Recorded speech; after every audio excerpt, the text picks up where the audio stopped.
So, I got home, and I went upstairs. I dropped my backpack right there, like I do on all school days and on Fridays.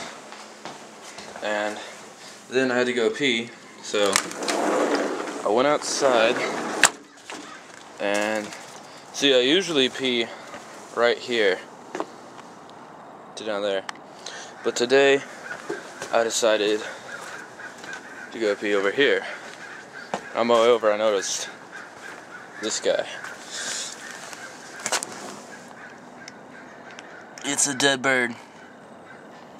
Yep. Hello there.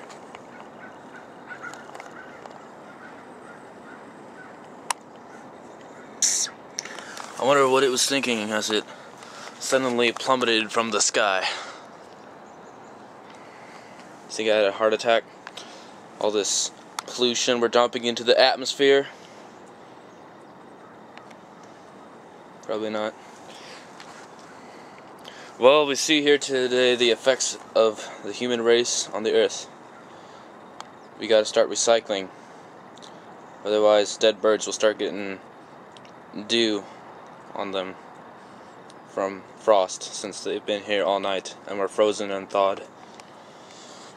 Well, yep, that's the dead bird that's on my back porch. And I don't want to let the cat out, because she might get a parasite or hepatitis B. Alright.